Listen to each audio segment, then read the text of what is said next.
Hello, everyone. Welcome back to another episode of Let's Talk Housing. My name is Brendan Thomas, and I'm the co host alongside Stephen Thomas, chief economist and founder of Reports on Housing. Today, we will discuss the most recent economic news, a quick update on real estate, if history is repeating itself for the housing market, buyers on the sidelines, Federal Reserve potentially cutting rates, and more. But first, Stephen, how are you doing? Doing really good. All kids are back at school. By the time you get to August, it's like a long slog. Having this many kids, I'm just telling you, people could say I love having my kids home for summer. It's always good for, June, July. You get to August, you're going, yeah. Can't wait for them to go back to school. And they kind of need it too. We all need the structure. So they're all back at school, and I won for a silent auction the ability to go surfing, being taught how to surf. I grew up in Southern California, but I was a bodyboarder and body surfer and never really took up the art of surfing. And I went with my wife, and the two of us each were on the board for an hour. It took me about 4 times to get up. It took my wife once. She was up right away. Of course, I was overthinking it, and she said, I'm not going to overthink it. I'm just going to get up. And she did.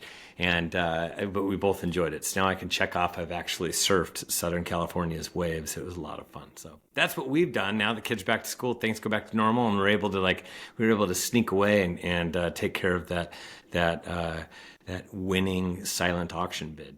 Anyhow, that's what's going on for us. How about for you? What's going on, Brendan Thomas?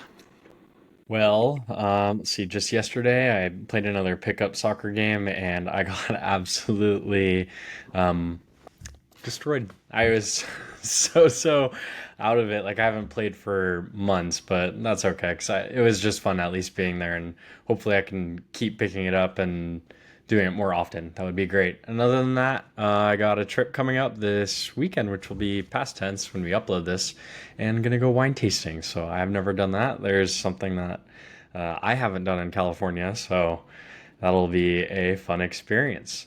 But Stephen, just to switch over to the real estate market, what has happened with supply demand in our very unexpected market time over the past couple of weeks? So supply looks like it's actually peaking out. So we're getting supply coming down a little bit. And in most markets, we're seeing demand going up a little bit. There are some that did that recently and didn't do it over like the last course of the last week. So it's hit and miss as to which ones. But overall, it looks like inventory is actually peaking out much earlier than it has the last couple of years. And part of that is if you actually look at where demand is compared to last year, it's right at or a little bit above. And there are you're starting to see a hints of fewer homes coming on the market. There's enough negative news about the real estate market that it's preventing some homeowners who have these low rates to say, yeah, you know what, I don't want to play.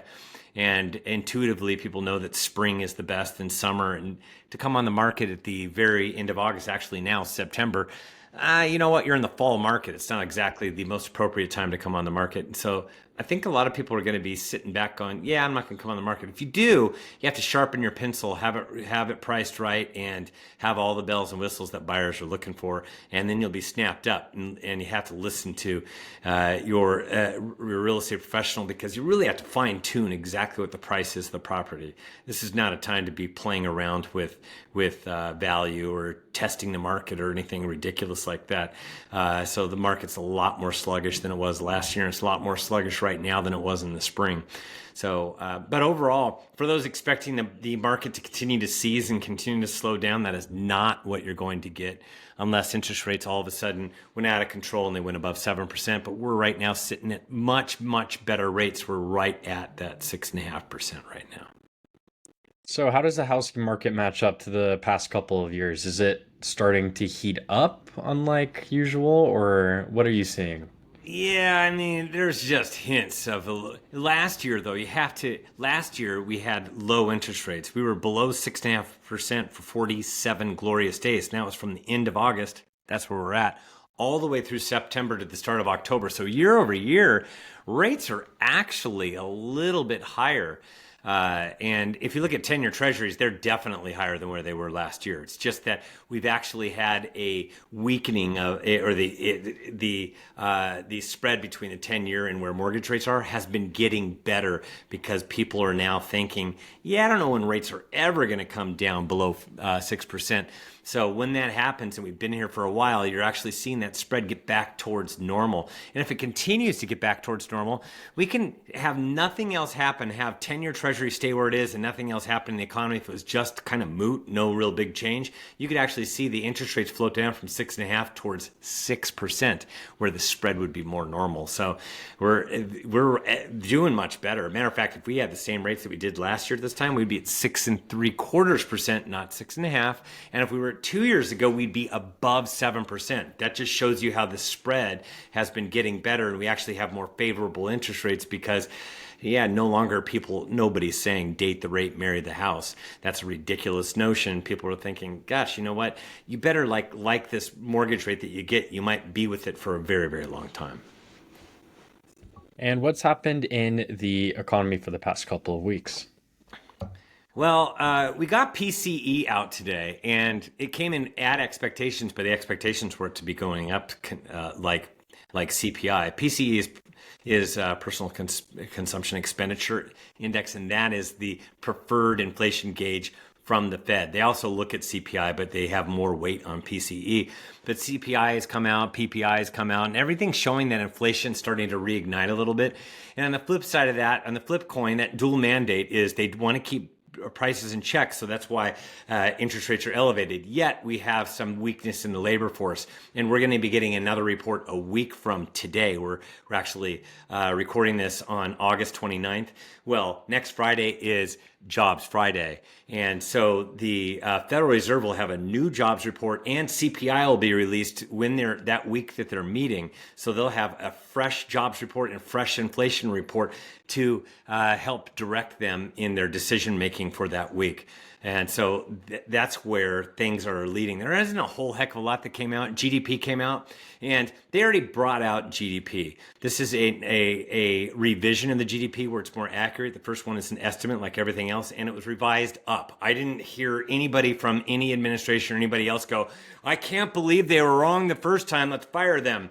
Now, that's the way it works because you have more, you don't just have anecdotal evidence in some of the data. Now you have more of the data. And as you have more and more data, these lines and these numbers get to be more precise. And that's exactly what's happening right now, is they're a little more precise. So we actually... GDP was a little hotter than what they originally anticipated for the second quarter, and so it was revised a little bit higher. But still, you have to take that with a giant grain of salt. That it was like in the threes, and it was up even a little bit more. But the first quarter was like negative, and the reason for that is because of all the imports, and then imports fell off a cliff for the second quarter. So imports and exports are subtracted to come up with GDP, and so this wonkiness with the tariffs really messed up those GDP numbers for the first quarter and second quarter. So we really have to take that with a giant grain of salt. We'll have to see what happens going forward from here. I'd be more interested to see what happens third quarter and fourth quarter, so that we can see more of like an annual trend rather than these quarterly trends that were messed up by tariffs. So as of today, which we are recording on August 29th, right before September, what are the odds that the Fed is actually going to cut now that it's only a couple of weeks away? Yeah, it's about a 90% chance. I think it's in the upper 80s right now for for us to have some sort of a cut, like a quarter point cut. And if anybody ever wants to follow that, you can actually you can follow it yourself and see what the market thinks, and that is by going to cmegroup.com and looking at their Fed Watch. I look at their Fed Watch all the time, and it's 87.5% chance right now that there is a Fed rate cut of a quarter point. And then right after that jobs report came out that was so negative and had those negative revisions, there was a stronger chance we were even going to get a 3 rate cuts by the time we got to December. But then it was between 2 and 3, but more leaning towards 3. And then CPI came out and PPI came out. That's the producer price index. And then all of a sudden they're changing their mind. Now there's more of a greater chance of there being 2 rate cuts versus 3. that just continues to change and evolve because they're talking December. A lot can happen from now to December, kind of like it did last year. We're just going to have to see what happens with this jobs report next Friday, and then also the CPI report that comes out the week the Fed meets. So there's a lot of data points for us to continue to watch, but it looks like right now, pretty much we're going to get that quarter point rate cut because I think that Jerome Powell wants a unanimous decision, and Waller came out, I believe, today and said, yes, for sure, absolutely, I am all in on a quarter point rate cut. I really don't care what else is happening. We need that quarter point rate cut. And remember, Waller is in the running to be the next Fed chair, so he's going to exercise his ability to play around and exercise his power within the Federal Reserve, and he's doing that right now. So he's like spinning for a job that he wants to have, and that is the Fed chair for the Federal Reserve to replace Jerome Powell come this next May of 2026. So, Steve, how does today's market compare to the 1990s housing market? Is it far different? Is history truly repeating itself? Yeah, we don't look like the 90s. The 90s was the savings and loan scandal. California, in the Southern California and Bay areas, brought down, there was some real giant drops in values there. But across the country, that wasn't the story. So overall, for I think it was like 1991, went down 1%. And that was it. And it was California that brought down the entire country. And but it was bad lending, kind of like before the Great Recession. Bad lending led to that kind of a downturn. So it happened in a large capacity here in California, not the rest of the country, and that is not what we have right now. Not even close. So this doesn't even look anything like the 90s, just like it looks nothing like the Great Recession. Not at all. For a billion different reasons. I don't care what YouTuber says the different something else, or anybody on TikTok or whatever they say. They're all lying to everybody for clicks because negativity sells. Just drives me bonkers. But we've been saying the same thing for a very, very long time, and yet we've been right. Values aren't going down. You can't tell me that just because values are going down 0.1%, that values are about to crash. That's just not true. That is a supply and demand thing. So there's a little bit more supply than there, and demand hasn't changed, and we get a little bit more supply this year compared to last year, and a lot more supply compared to 2 years ago. But still, we're at very, very low supply levels that they're comparing to prior to the Great Recession, 2019. I don't care if it exceeds it. It is nothing in comparison to what we had during the Great Recession. And we had a bunch of bad loans and bad characters that helped feed that recession. So nothing even looks anything like it. It looks a little bit like the 1980s, and guess what happened in the 1980s? We had interest rates go from they doubled from 9-10% all the way up to 18%, and home affordability was a big issue, and people couldn't afford to purchase, especially these baby boomers who were trying to purchase. They were a big demographic patch, could not purchase, and sounds a lot like millennials and Gen Zs today, who you see interest rates that went way up, and yet now nobody can purchase. However, we didn't get any kind of giant dive in prices during that time period. Just they went sideways for a while, and that's kind of what we're dealing with right now. So yeah, it looks a little bit more like the early 1980s than it looks like the 90s or the Great Recession of 2007, 8, 9, 10, 11. So can't compare it to anything other than maybe the 1980s a little bit, but their inflation was way out of control back then. So, mortgage rates recently hit their new low for the year. Fantastic news, which is 6.5%. My question to you is, what will happen when we reach 6%, but let's say actually with duration, not in comparison to last year, as far as where is that tiny little window, what's going to happen if it truly stays and maintains at that level? Yeah, it was a bummer. 47 days below 6.5 from 6.5% is a bummer. I wanted longer. I wanted duration, and I'm only rooting for that for the reason of we've had a waterfall dive in the number of sales, and so I wanted more transactions for everybody that's involved in real estate. Plus, it helps economically. When people purchase homes, there's an economic tail that hits a lot of. There's new washers and dryers, and people do different things. They buy different things. They go to Home Depot. They'll go to IKEA. They could do a whole bunch of things. But more important than that, even, are the millennials and Gen Zs that have been unable to purchase, as I was just talking about. Bringing down interest rates actually opens up purse strings, they can afford more home, more people are able to purchase, and it just allows more people to enter the market. So actually, that is exactly what I'm hoping for. 6% longer than the 47 days that we had last year with duration would actually be a material change in our marketplace, and you'd see it in a noticeable uptick in demand that stays elevated for months. We had elevated demand that lasted from about September to the end of the year, and then dove because we had interest rates that exceeded 7% from October through the end of the year. But still, that 47 days carried through for the rest of the year. Can you imagine if we were there for months? We'd see this extra push in buyers' activity, demand, and closed sales. There would be this long tail, and the longer we're there, the better off the marketplace is, and the more people can actually participate. So that's why I've been rooting for 6%, been down on my knees. I mean, I have a young family made up of millennials and Gen Zs. You are one of them. So that's what I hope for. It just makes the pathway to home ownership a lot less precarious than it is currently right now, with interest rates where they've been at for going on 3 years, stuck between 6.5% and 7.5%. So, according to Bank of America, 75% of prospective home buyers expect home prices and interest rates to fall and are waiting until then to buy a new home. But what I wanted to ask you is what will truly cave first? What will actually give in? Yeah, you can't have home prices cave. I've given it before. I've done it in my talks. I've done it in housing debriefs that we've done, and I've done it in written reports. There are three aspects to that need to occur. So 3 checkboxes that have to occur, all 3 of them, for prices to plunge.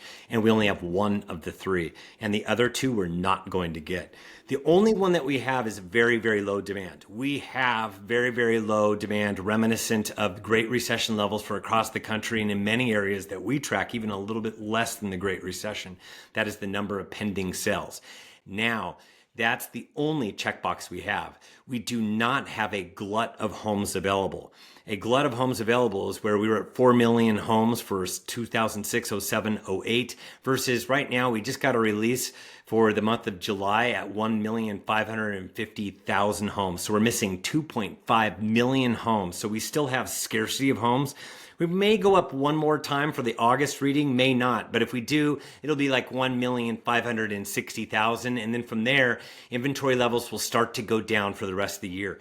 That's just what it is. That's the annual cycle that we go through. We get to the fall and winter, and then a whole bunch of homes come off the market that people don't come on as often towards the end of the year. And a lot of people cancel their listings because they've been unsuccessful during the spring and summer, and they want to enjoy the holidays, and they want to, kids are back at school. There's a number of reasons that feed into that. So we just do not have enough homes on the market. So we have low demand, but we do not have a glut of homes. And the last thing is you have to have a lot of foreclosures and short sales. And we are far from that. We are still at decades lows. I don't care what the percentages that people quote on their various channels and whatever that they're trying to promote. That's percentages. It is when you go from 2 to 6, it's a tripling. Who gives a darn? I don't care about going from 2 to 6 foreclosures in an area. I care about sheer numbers, and let's compare it to where it was during the Great Recession. And from 06, 07, 08, it was going up higher and higher and higher. And then we got to 09, and oh my gosh, across the country, it was like more than half of all foreclosures, of all closed sales, were either foreclosures or short sales. It was ridiculous. And that was because we fed that with all the different loans and predatory lending, with loose lending requirements, and people could get in so that people could make a lot of money, but at the end of the day, they didn't really qualify. That is not what we have. We have a very, very strong home ownership patch, the strongest of all time. We're just not going to see it. We're just not going to see it cave. Yes, there will be short sales. Yes, there will be foreclosures. Yes, they will rise from the bottoms they're at. We are far away from the 2019 levels, which is prior to the pandemic, and we're just making our way to those levels, which were way down from where they were all the way during the Great Recession, and nobody cared about short sales and foreclosures back then. So yeah, there will be more foreclosures and short sales, a lot more FHA foreclosures are coming as of September 30th. All the COVID stuff goes away, so there will be more, and it'll go from 120,000 a year to 180, which is a gigantic increase. But you sprinkle that over the course of a year across the United States, nobody is going to notice it. National delinquency rate at decades lows. So you only have one of the three check boxes, and you're not going to get the other two. It's just not going to happen this go around. So we're not going to get plunging prices. So you say that prices will not crash, but out of the largest metros in the US, 105 metros had prices fall, while 195 had them rise. This is according to Zillow's HPI. Where does that put the US as a whole? Yeah, it's still up. And the issue is for most of the country, with very, very few exceptions, everybody ground zero, all of the doomers are hanging out in Florida talking about how negative it is. Next year, they're not going to be in Florida because they're not going to get that big of a change year over year. They're going to have to go to Louisiana. It's the next state that has problems, and it has other problems that are separate from the rest of the country, and it's not a canary in the coal mine because Florida's not going to continue to go down that route. I don't care what people say, what they surmise. The problem is across the country in many markets, like we're here in Southern California, we're getting some areas that are going down, but they're going down like tiny little decimal points. If you count 0.01% as down or 0.1% down, that's nothing. 0.1% of $1 million home is nothing. It is $1,000. So you're not really seeing values come down or plummet. What they're talking about is great giant crashes coming down 10, 15. And if you want to really know what justifies a crash, it's more than 20%. It's like 20 to 30% down in value. That's not happening. When we're talking tiny little decimal points down, yeah, year over year it's down. So for any buyers that are out there expecting a big giant downward direction in prices and they're writing offers accordingly, that's not going to happen, and you're going to get burned over and over and over again. We're talking like if you're looking at a $400,000 house, we're talking 0.1. That's nothing. If you're 1% is $4,000. 0.1% is $400. So we're not talking a lot down. So if you're writing offers at 350,000 thinking you're going to get one in those kind of areas, good luck. It's just not going to happen. That's the same thing as writing $1 million offer and writing it at 900,000. It's just not going to happen. So you can go ahead and exercise your free ability to write those offers, but it's just going to amount to nothing. You're going to waste everybody's time, including your own. So it's better for you to realize that when they're talking down like less than 1% for a year, from year to year, that is a very, very small amount. And if it's another down less than 1% for a year, it means that there's a real stickiness to pricing. It's not going up, it's going down, but it's only going down slightly. And negotiations line up in the buyer's favor now. That's it. Prices down just ever so slightly, but they're able to negotiate more. That's pretty much it. So to finish off today's episode, a huge headline that I keep seeing pop up everywhere. I look and it's, why are so many sellers pulling their homes off the market in comparison to recent years? Gosh, I hear this. Well, I actually hear this all the time. And this is like this one thing. I heard it in 2022. I heard it now. It's just it's part and parcel with the market slowing down a little bit. We look at the same metric over time and they're going, yeah, but does it consider cancellations? I'm telling you this, it's still the same flavor. We're looking at pending sales activity. If a number are falling out, but a number are going back in, and then we're taking a look to see what it does with closed sales. Closed sales come in right in line. So I don't know. It just doesn't translate. It's not like these are the kind of negative headlines that actually get people to click. When I talk to people that are actually doing the closings and they're on the closing side of things, yes, it's annoying because they have to start their paperwork, a brand new file and all that stuff. same seller, but then they have to switch out buyers, because a lot of buyers, when these properties have gone into escrow, a lot of them go right back into the pending status, and that's because they have another buyer that's been waiting. It happens, but it's annoying because I've heard of some properties that have had to have 3 buyers in it in order to finally close. And yeah, that could change pricing around a little bit. You just don't know, but it just depends upon the property, the reason. Maybe some buyer was a little bit overzealous, and then it took the other buyers to come in and kind of illustrate, you know what, that's a little bit high. That's not where we're willing to go, because look at the comps, and they show the comps and all that stuff. That kind of stuff happens as well. But just as often, you might see this big cancellation rate. What you're not hearing anybody talk about, because it's just not positive. I mean, it's just not negative stuff. It's positive on the market. So that stuff doesn't get clicks.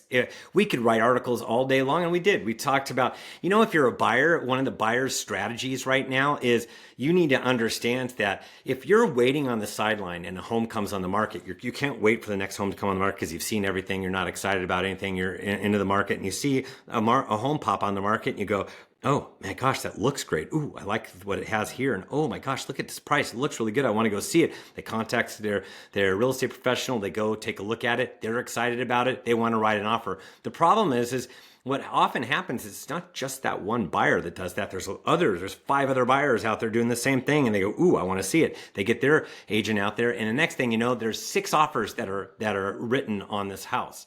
Now, it could be a sluggish market like it is across the United States for most markets, except for the Northeast and the upper Midwest. So it's sluggish, yet these properties come on, and there are still, we see them in all markets. We see homes that sell above the asking price, and people say, how?